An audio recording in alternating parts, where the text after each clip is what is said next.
and welcome to the screen recording. The reason why you're watching this is probably because you are about to attend a workshop, either online, face to face, or perhaps in a hybrid fashion called Presenting Intelligence. Now, your title might be slightly different, and the reason for it is because it has been specially customized for you. Now, the people that will be taking you through this workshop will be two ladies called Minakshi Sarup and Roshini Ganesan from the Change Business. There might be a chance that you meet only one of them, but very often you will meet the both. Now, what is going to happen is that you will be expected to do a presentation almost from the get go as soon as you arrive at the workshop. So, there are some things that we need you to keep in mind before you plan and prepare those wonderful PowerPoint slides for your presentation. So, what are some of the things that we need to think about? Well, inspired by a book called Presenting to Win, The Art of Telling Your Story, we talk about having focus before flow. Now, the reason why we need to do this is because very often, as Jerry Wiseman says, is that we spend too much time thinking about what we're going to say, what the content is, what we're going to put in our slides, and thinking about how we're going to be presenting all at the same time. That's a waste of time, a waste of energy, and a waste of resources. So, the best thing for us to do instead is to focus on who is going to be in the room, what is it that we need to achieve, and where exactly are we going to be presenting, because all these will help us then decide what the flow should be in a more efficient and effective way. So, what are some of the things that you need to keep in mind when it comes to the who? So, obviously, the who is the audience. Now, if this is an audience that you are used to presenting to, then chances are that you don't need to do this every time. But if you are planning a presentation where you don't know the audience very well, this is the first time, you may want to find out characteristics like the educational background, their language ability, jobs and positions. How long have they been in this role? So these are some things that may be important. Knowledge and mindset is equally important because, if they know a lot about your topic, then you may need to consider what is it that really needs to be known, by this particular audience in the context of your presentation.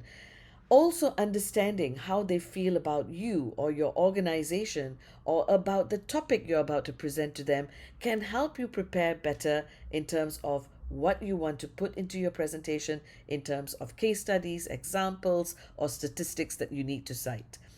Finally, understanding, what are their business needs, what are their personal needs, could be important for you as you think about the audience's expectations. So that would be the what. So there are two parts to the what. First, the what of the audience. So, what is it that they want? Now that you know a lot more about your audience, given the topic, the title of your presentation, what do you think they expect or want from you?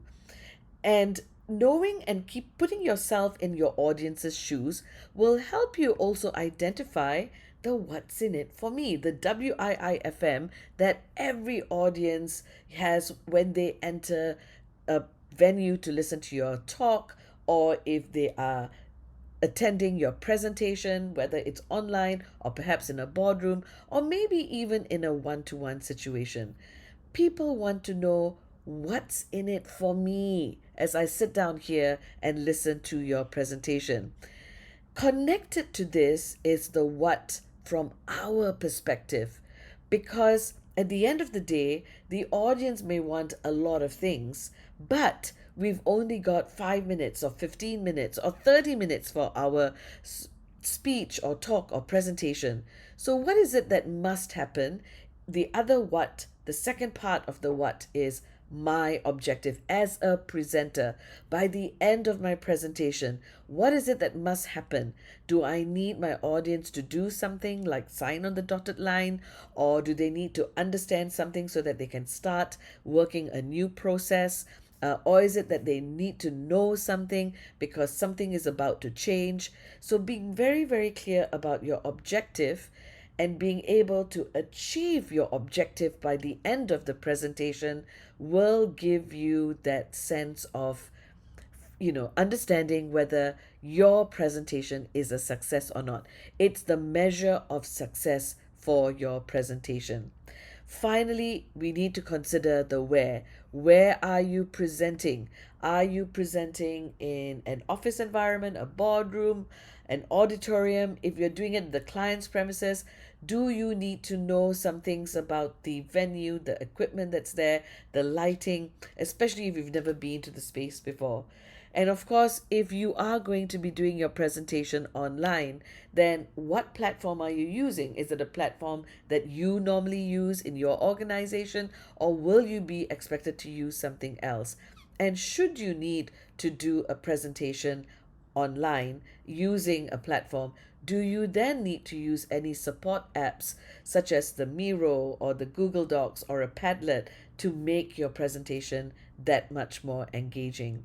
So, ladies and gentlemen, there are many things to consider before we start planning our presentation, and I hope that you will use some of the information here to think through, focus on the audience, focus on your what, focus on the where, most importantly, the what, before you think through what slides you need to create for your presentation and what content you need to place in your presentation.